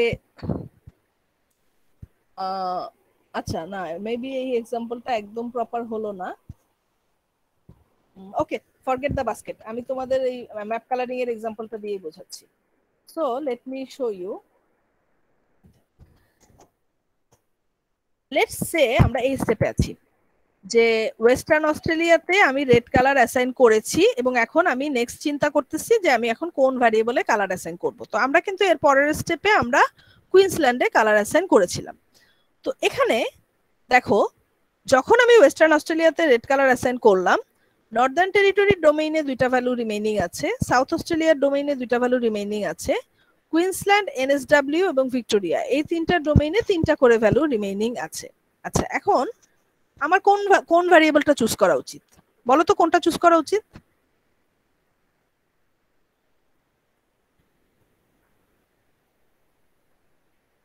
আমার সবসময়ই ওই ভ্যারিয়েবলটা চুজ করা উচিত যেটার ডোমেইনটা ছোট। তার কারণ এখানে আমার গোল হচ্ছে যে আমি যেন কোনোটা ডোমেইন এমটি করে না ফেলি, কারণ ডোমেইন এমটি হলেই তখন আমার ব্যাকট্র্যাক করা লাগে। সো যেগুলো ডোমেইন ছোট সেগুলোকে যদি আমি আগে অ্যাসাইন করে লক করে ফেলি তাহলে কিন্তু আমার পরবর্তীগুলো থেকে যদি ভ্যালু কিছু কাটাও যায় আমার এমন কিছু আসবে যাবে না। যে এনটি এবং এস এর ডোমেইনে 2টা করে ভ্যালু রিমেইনিং আছে, তার মানে এদের ডোমেইন কিন্তু অলরেডি ছোট হয়ে গেছে, অপশন কিন্তু কমে আসছে। এখন এদেরকে যদি আমি অ্যাসাইন করে ক্লিয়ার করে না ফেলি, আমি যদি কুইন্সল্যান্ড বা এনএসডব্লিউ বা ভিক্টোরিয়া যাদের ডোমেইন এখনো বড় আছে তাদের থেকে যদি আমি ভ্যারিয়েবল চুজ করি তাহলে তো এনটি আর এস এর ডোমেইন আরো ছোট হয়ে যাবে এবং ছোট হতে হতে একটা সময় দেখা যাবে এদের ডোমেইন এমটি হয়ে গেছে এবং আমার ব্যাকট্র্যাক করা লাগতেছে। So the idea used in minimum remaining values heuristic is that we have to choose a variable which has the least number of values remaining in its domain, because that variable might cause problem for us in future if we don't clear it right now. So আমার কিন্তু এখন choose করা উচিত either NT or S, কারণ এই দুটার domain ছোট, বাকিদের সবার ডোমেইন কিন্তু বড়। সো লেটস সে আমি NT কে চুজ করলাম। এখন ওয়েস্টার্ন অস্ট্রেলিয়াতে রেড আছে, NT কে লেটস সে আমি গ্রিন দিলাম। তো এনটিকে গ্রিন দেওয়ার পরে কিন্তু দেখা যাবে যে কুইন্সল্যান্ড থেকে গ্রিন সরে যাবে, that is this will be আরবি, এটা আরজিবি থাকবে, এটাও আরজিবি থাকবে। এস এর ডোমেইনে থাকবে শুধুমাত্র ব্লু, এস এর ডোমেইনে কিন্তু আর কোনো ভ্যালু থাকবে না। তো এখন আমার এস এর ডোমেইনটা সবচেয়ে ছোট, শুধুমাত্র ব্লু আছে আর কেউ নাই।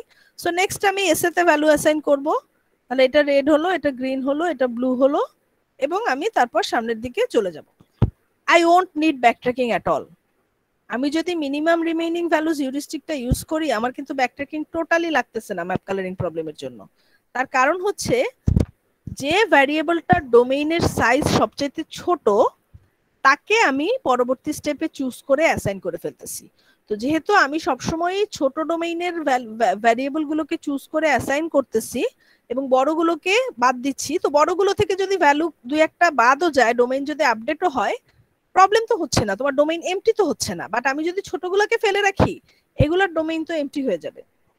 So that is the idea. Minimum remaining values heuristic মানে হচ্ছে প্রত্যেকটা স্টেপে যে ভ্যারিয়েবল গুলোর ডোমেইন ছোট তার মধ্যে থেকে আমি একজনকে অ্যাসাইনমেন্টের জন্য চুজ করব। আমি কখনোই বিগার ডোমেইনের ভ্যারিয়েবল গুলোকে চুজ করব না, কারণ তারা সেফার। যেগুলো ছোট সেগুলো রিস্কিয়ার, so I am going two clear them out first. আমি কি বোঝাতে পারলাম? Is it clear to everyone? Yes ma'am. আচ্ছা, এখন দেখো, তাহলে আমি বুঝতে পারলাম যে যে ডোমেইনটা ছোট সেটাকে আমি আগে অ্যাসাইন করব। So I have goat one idea I can use for which variable to choose next. আমি একটা হিউরিস্টিক দেখলাম যেটার নাম হচ্ছে মিনিমাম রিমেইনিং ভ্যালুজ হিউরিস্টিক অথবা এমআরভি হিউরিস্টিক। এখন একটা প্রবলেম কিন্তু তারপরও থেকে যায়। প্রবলেমটা হচ্ছে এরকম যে যদি টাই হয় তখন আমি কি করব? যেমন এই স্টেপে কিন্তু টাই ছিল, নর্দার্ন টেরিটরি এবং সাউথ অস্ট্রেলিয়ার মধ্যে টাই, দুটার ডোমেইনেই কিন্তু দুটা করে ভ্যালু রিমেইনিং আছে। তো আমি কি নর্দার্ন টেরিটরিকে চুজ করব নাকি আমি সাউথ অস্ট্রেলিয়াকে চুজ করব? ইনফ্যাক্ট এই স্টেপে কিন্তু সবার মধ্যে টাই। যখন আমি ইনিশিয়াল স্টেপে আছি, দ্যাট ইজ আমি এখনো কোনো ভ্যারিয়েবলে ভ্যালু অ্যাসাইন করি নাই, I have got a tie among all the variables. সবার ডোমেইনেই তিনটা করে কালার রিমেইনিং আছে, red, green and blue. So when there is a tie, what do I do? How do I decide which variable to choose next? কারণ minimum remaining values মানে তো যার domain ছোট তাকে চুজ করো। এখন ছোটগুলোর মধ্যে যদি টাই হয়, যে সবার ডোমেইনে same number of values remaining আছে, সেক্ষেত্রে আমি কি করব? সেক্ষেত্রে I can use another heuristic which is known as the degree heuristic. যদি সবার ডোমেইন ইকুয়াল হয় সেক্ষেত্রে আমি আরেকটা হিউরিস্টিক ইউজ করতে পারি যেটাকে বলা হয়ে থাকে ডিগ্রি হিউরিস্টিক। ডিগ্রি হিউরিস্টিকে যেটা হচ্ছে যে যে ভ্যারিয়েবলটা ডিগ্রি বেশি তাকে আমি আগে চুজ করব। ডিগ্রি মানে কি? আমরা কিন্তু জানি গ্রাফের ক্ষেত্রে ডিগ্রি মানে কি? ডিগ্রি মানে কোনো একটা ভার্টেক্সের সাথে কয়টা করে এজ আছে, that is known as the degree for an undirected graph. তো এখানে খেয়াল করে দেখো, লেটস সে আমি ফার্স্ট স্টেপে আছি, ইনিশিয়াল স্টেপে, সবগুলো ভ্যারিয়েবলে রেড, গ্রিন এবং ব্লু তিনটা কালার রিমেইনিং আছে। আমি এখন চুজ করতে চাচ্ছি which variable two assign to next. এখন ওয়েস্টার্ন অস্ট্রেলিয়ার ডিগ্রি 2, নর্দার্ন টেরিটরি ডিগ্রি 3, অর্থাৎ ডিগ্রি বলতে এখানে বোঝায় কয়টা ভ্যারিয়েবলের সাথে কনস্ট্রেইন্ট আছে, যেটা আমরা কনস্ট্রেইন্ট গ্রাফ থেকে ইজিলি পেয়ে যাই। আমার যদি কনস্ট্রেইন্ট গ্রাফ নাও থাকে, আমি কিন্তু কনস্ট্রেইন্ট লিস্ট থেকেও পাবো যে কোন ভ্যারিয়েবলের সাথে কয়টা ভ্যারিয়েবলের কনস্ট্রেইন্ট আছে। কুইন্সল্যান্ডের ডিগ্রি 3, এনএসডব্লিউ ডিগ্রি 3, ভিক্টোরিয়ার ডিগ্রি 2, তাসমানিয়ার ডিগ্রি 0। শুধুমাত্র সাউথ অস্ট্রেলিয়ার ডিগ্রি হচ্ছে গিয়ে 5, which is the highest. South অস্ট্রেলিয়ার ডিগ্রি হচ্ছে গিয়ে 5, which is the highest. What it means is that South Australia is the most involved variable in this model. South Australia আরো 5টা ভ্যারিয়েবলের সাথে কনস্ট্রেইন্ট আছে, so this is the most critical variable. So we should assign South Australia first.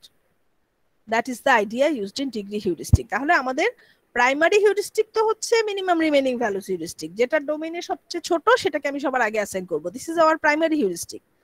If there is a tie, we can use the secondary heuristic, which is the degree heuristic. যে ভ্যারিয়েবলটা degree সবচেয়ে বেশি, যেটা সবচেয়ে critical variable বা সবচেয়ে বেশি involved variable, তাকে আমি আগে অ্যাসাইন করব, কারণ তাকে অ্যাসাইন করলে আমার প্রবলেম অর্ধেক solved. South Australia is the most problematic variable here. আমি যে ভ্যারিয়েবলে ভ্যালু অ্যাসাইন করি না কেন, সাউথ অস্ট্রেলিয়ার ডোমেইন ছোট হয়ে যায়, এটা তো একটা প্রবলেম, তাই না? তাহলে বেটার আমি সাউথ অস্ট্রেলিয়াকেই আগে অ্যাসাইন করে ফেলি, কারণ এটার ডোমেইন এমটি হয়ে যাওয়ার চান্স সবচেয়ে বেশি। সো এটাকে আমি সবার আগে অ্যাসাইন করে ফেলি, তাহলে আমার বাকিগুলোকে আমি তখন ধীরে সুস্থে অ্যাসাইন করতে পারবো, আর কিন্তু কোনো প্রবলেম হবে না। So that's the idea. Our primary heuristic is MRV and our secondary heuristic is degree. যখন MRV heuristic use করার পরও দেখা যাবে যে টাই হচ্ছে, we are going to use the degree heuristic. তাহলে আমরা দুইটা হিউরিস্টিক দেখলাম for which variable to choose next. একটা হচ্ছে minimum remaining values heuristic আর একটা হচ্ছে degree heuristic. Now we have only one question remaining এবং এই কোশ্চেনটা আনসার করলেই আমাদের সিএসপি সিলেবাস শেষ হয়ে যাবে। দ্যাট ইজ, ধরো আমরা এমআরভি এবং ডিগ্রি হিউরিস্টিক ইউজ করে আমরা একটা ভ্যারিয়েবল চুজ করেছি। which value now to choose for that variable? এটার জন্য আমাদের একটা হিউরিস্টিক আছে যেটাকে বলা হয় এলসিভি অথবা least constraining value heuristic. So আমরা ভ্যারিয়েবল একটা চুজ করেছি, আমরা এখন ডিসাইড করতে চাই এই ভ্যারিয়েবলের জন্য অ্যাপ্রোপ্রিয়েট কোন ভ্যালুটা আমরা চুজ করব। So the heuristic we can use is known as the least constraining value heuristic or LCV in short. আচ্ছা, তো আমি একটু এক্সপ্লেইন করি যে LCV বা least constraining value heuristic টা কিভাবে কাজ করে। আচ্ছা, এখন লেটস সে আমাদের কারেন্ট সিচুয়েশন হচ্ছে এটা, আমরা ওয়েস্টার্ন অস্ট্রেলিয়াতে রেড কালার অ্যাসাইন করেছি, আমরা নর্দার্ন টেরিটরিতে গ্রিন কালার অ্যাসাইন করেছি, আমরা এখন চিন্তা করতেছি নেক্সট আমরা কুইন্সল্যান্ডে কালার অ্যাসাইন করব। একদম ইনিশিয়ালি আমরা যে এক্সাম্পলটা দেখেছিলাম সেই এক্সাম্পলের অর্ডারিংটা ফলো করতেছি। ওয়েস্টার্ন অস্ট্রেলিয়াতে রেড দিয়েছি, নর্দার্ন টেরিটরিতে গ্রিন দিয়েছি, এখন আমরা চিন্তা করতেছি we are going to assign colour to Queensland. এখন কুইন্সল্যান্ডের জন্য আমার হাতে দুইটা অপশন আছে, রেড এবং ব্লু। কোনটা চুজ করব? Should we choose red or should we choose blue? তো সিচুয়েশনটা একটু দেখি। কুইন্সল্যান্ডের সাথে অ্যাডজেসেন্ট কিন্তু দুইটা ভ্যারিয়েবল আছে, একটা হচ্ছে সাউথ অস্ট্রেলিয়া আর একটা হচ্ছে নিউ সাউথ ওয়েলস। তো সাউথ অস্ট্রেলিয়ার কারেন্ট ডোমেইনের কি অবস্থা? সাউথ অস্ট্রেলিয়ার ডোমেইনে কিন্তু শুধু ব্লু আছে, আর কেউ নাই। তার কারণ হলো ওয়েস্টার্ন অস্ট্রেলিয়াতে যেহেতু আমি রেড দিয়েছি এবং নর্দার্ন টেরিটরিতে যেহেতু আমি গ্রিন দিয়েছি এবং দুটাই যেহেতু সাউথ অস্ট্রেলিয়ার অ্যাডজেসেন্ট, সো ডেফিনেটলি সাউথ অস্ট্রেলিয়ার ডোমেইনে এখন শুধুমাত্র একটাই কালার আছে, হুইচ ইজ ব্লু। আর নিউ সাউথ ওয়েলস যেটা আরেকটা অ্যাডজেসেন্ট ভ্যারিয়েবল টু কুইন্সল্যান্ড, তার ডোমেইনে কিন্তু এখনো রেড গ্রিন ব্লু তিনটাই আছে। তার কারণ হচ্ছে নিউ সাউথ ওয়েলসের অ্যাডজেসেন্ট কাউকে এখনো কালার করা হয় নাই। সো আমি কুইন্সল্যান্ডে কালার অ্যাসাইন করতে চাই। কুইন্সল্যান্ডের অ্যাডজেসেন্ট দুইটা আনঅ্যাসাইন্ড ভ্যারিয়েবল আছে, একটা হচ্ছে নিউ সাউথ ওয়েলস আর একটা হচ্ছে সাউথ অস্ট্রেলিয়া। সাউথ অস্ট্রেলিয়ার ডোমেইনে এখন শুধু ব্লু আছে, আর কেউ নাই। নিউ সাউথ ওয়েলসের ডোমেইনে রেড গ্রিন ব্লু তিনজনই আছে। This is the current situation. এখন আমি চিন্তা করি, লেটস কনসিডার যে আমি কুইন্সল্যান্ডে রেড কালার অ্যাসাইন করব। তো কুইন্সল্যান্ডে যদি আমি রেড কালার অ্যাসাইন করি, সাউথ অস্ট্রেলিয়ার ডোমেইন কি এফেক্টেড হবে? সাউথ অস্ট্রেলিয়ার ডোমেইন কিন্তু এফেক্টেড হবে না। তার কারণ সাউথ অস্ট্রেলিয়ার ডোমেইনে রেড কালার আগে থেকেই নাই। যেহেতু সাউথ অস্ট্রেলিয়ার ডোমেইনে রেড কালার অলরেডি নাই, সো সাউথ অস্ট্রেলিয়ার ডোমেইন ব্লু ছিল, ব্লুই থাকবে। এটা কিন্তু কোনো চেঞ্জ হবে না। So this will not be affected by the decision of making Queensland red. New South ওয়েলসের ডোমেইন কিন্তু এফেক্টেড হবে, কারণ এটার ডোমেইনে রেড ছিল, কিন্তু যখনই আমি রেড দিব ডোমেইন থেকে কিন্তু রেডটা আমাকে সরিয়ে দিতে হবে। So this will be affected. So দেখা যাচ্ছে কুইন্সল্যান্ডে যদি আমি রেড দেই, একটা ভ্যারিয়েবল এফেক্টেড হচ্ছে, একটা ভ্যারিয়েবলের ডোমেইন আমাকে ছোট করতে হচ্ছে বা আপডেট করতে হচ্ছে। আচ্ছা, এখন কনসিডার করি যে না, কুইন্সল্যান্ডে আমি রেড দিব না, কুইন্সল্যান্ডে আমি ব্লু দিব। This is the another option for Queensland. কুইন্সল্যান্ডে যদি আমি ব্লু দেই, সাউথ অস্ট্রেলিয়ার ডোমেইন কিন্তু এফেক্টেড হবে, তার কারণ এটার ডোমেইনে শুধু ব্লু আছে, ব্লুটা সরে যাবে। So this will be affected. New South ওয়েলসের ডোমেইনও কিন্তু এফেক্টেড হবে, because it also contains blue. So দুটার ডোমেইন থেকেই কিন্তু ব্লু রিমুভ হবে। So how many variables are being affected? Two variables are being affected. So definitely I should choose Queensland equal to red. এটাই হচ্ছে list constraining value heuristic, যে যখন আমার একটা ভ্যারিয়েবলে ভ্যালু অ্যাসাইন করার সময় দেখা যাবে I have goat multiple options, তখন আমি একটু চিন্তা করে দেখব যে কোন অপশনটা নিলে আশেপাশের আনঅ্যাসাইন্ড ভ্যারিয়েবল গুলো সবচেয়ে কম কনস্ট্রেইনড হচ্ছে, কোন অপশনটা নিলে আশেপাশের আনঅ্যাসাইন্ড ভ্যারিয়েবল গুলো সবচেয়ে কম কনস্ট্রেইনড হচ্ছে, এটা আমাকে কনসিডার করতে হবে। দেখা যাচ্ছে কুইন্সল্যান্ড ইকুয়াল টু রেড যদি আমি নেই, তাহলে একটা ভ্যারিয়েবল কনস্ট্রেইনড হচ্ছে বা একটা ভ্যারিয়েবলের ডোমেইন আপডেট হচ্ছে। কুইন্সল্যান্ড ইকুয়াল টু ব্লু যদি আমি নেই, তাহলে কিন্তু দুটা ভ্যারিয়েবলের ডোমেইনই আমাকে আপডেট করতে হচ্ছে। So definitely red is the better choice, কারণ এটা মাত্র একটা ভ্যারিয়েবলকে এফেক্ট করবে, আর ব্লু নিলে আমার কিন্তু দুটা ভ্যারিয়েবলই এফেক্টেড হবে। So I should always choose the value which will affect the least number of unassigned variables. This is known as the least constraining value heuristic. Is it clear to everyone? Is it clear? जी ma'am. Okay, so if you still have any issue or if you still have any confusion, please go through the textbook. টেক্সটবুকটা একটু দেখো, তোমাদের টেক্সটবুকটা কিন্তু অনেক ভালো, অনেক ডিটেইলে, অনেক easy ল্যাঙ্গুয়েজে এক্সাম্পল দিয়ে সুন্দর করে সবকিছু এক্সপ্লেইন করা আছে। So go through the textbook. I think you will understand all the topics even better. Okay? তো আমাদের প্রথম ক্লাস টেস্টটা হবে হচ্ছে next টুয়েসডেতে। Next week, Tuesday, we are going to have our first class test and the syllabus will be constraint satisfaction problems. আমি আজকে তোমাদের সাথে প্রিভিয়াস ইয়ারের ফাইনালের কিছু স্যাম্পল কোশ্চেন শেয়ার করে দিব এবং you can solve those and we have a counseling session on Sunday as you know. প্রতি সানডেতেই কিন্তু 4টার সময় আমাদের কাউন্সেলিং সেশন থাকে। তো যদি কারো কোনো কনফিউশন থাকে বা any problem, you can come to the counseling session and you can discuss with me. So fourth class test will occur on Tuesday next week. Okay, so I hope I've made everything clear and no more question from anyone. In that case, I'm going to take the attendance and I'm going to finish the class today.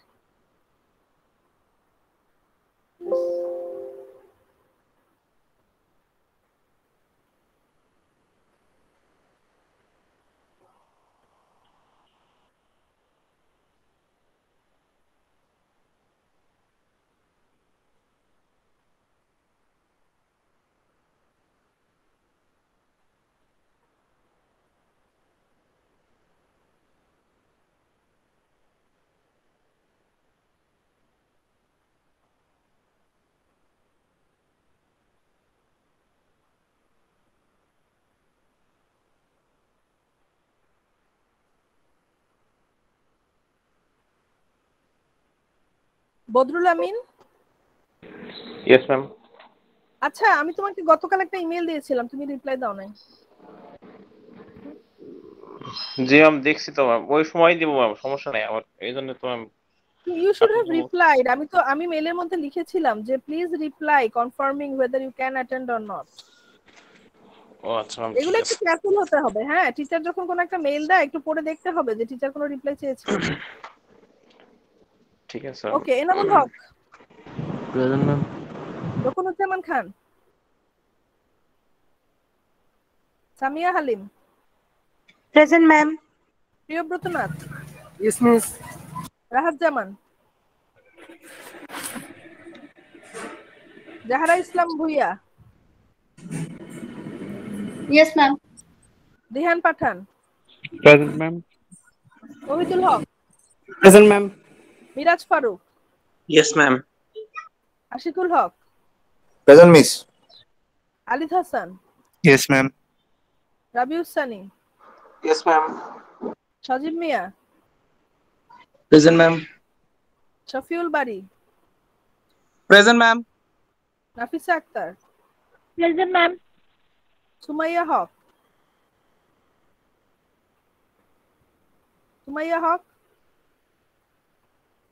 Moumi Kabir, present ma'am. Sadia Zaman, present ma'am. Ishtiaq Ahmed, present ma'am. Khandakar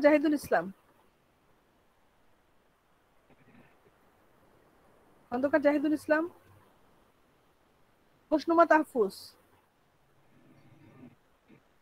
ফাজিলা Nabi, Joyshree Acharya, Juairia, Manik Hossain, Yes, ma'am. Saleh Akram, present ma'am. Arifin, present ma'am. Amanna Nawar, yes please. Hasan Shawon, Yes, ma'am. Naimul Karim, Yes, ma'am. Muhibal Hasan, Yes, ma'am. Ashikur Rahman, present ma'am. Abdullah Al Mamun, Saeed Hossain, yes ma'am. Millat Hossain, Present, ma'am. Shahporan Rifat, Yes, ma'am. Johora Tanjin, yes ma'am. Mustahidul Islam, Yes, ma'am. তাহলিল Azim, Present, ma'am. Surya Poddar, Yes, ma'am. Zubair Hossain, Abir Chowdhury, yes ma'am. Ma'am Zubair Hossain ছিল। Siam Hossain, present ma'am. Zobair Rahman, Yes, ma'am. Swapnil Biswas, Yes, ma'am. Shakil Ahmed, ma'am. Animul Hasan, Anamul Hasan, Roma Hossain, Present, ma'am. Ahmed Shabab, Present, ma'am. Ma'am Enamul Hasan আছে। Ma'am, Rokunujaman, ma'am. Ma'am, Sumaya Hukmi. Okay anyone else? Khandakar Zahidul ma'am Islam. Siam Sarkar আমার তো absent ছিল না কখনো, কালকে কি present কি দেওয়া হয় নাই আমারটা? Siam madam Joyshree present, chat box দিয়েছিলাম। আচ্ছা সিয়াম, আমি তোমার অ্যাটেন্ডেন্স দিয়ে দিব কালকেরটা। মিস আমার নামটা ডেকেছেন, মানে ইন্টারনেট ঝামেলা করছিল তো। কি নাম? মিম 20 ফাজিলা নবী চৌধুরী। হ্যাঁ ডেকেছিলাম 23। ঠিক আছে আমি জি তোমাকে ম্যাম। দিয়ে দিচ্ছি, ঠিক আছে দিয়ে দিচ্ছি। জি ম্যাম, থ্যাংক ইউ। আর কেউ? Okay, thank you very much everyone, I will see you in the next class. Ma'am আমাদের মেকআপ ক্লিপ তো তাহলে 12 তারিখ হচ্ছে। 12 তারিখ বিকাল 4টায়। Okay ma'am, thank you ma'am. Ma'am আমাদের ক্লাস টেস্ট কি কবে হবে ম্যাম? Next Tuesday.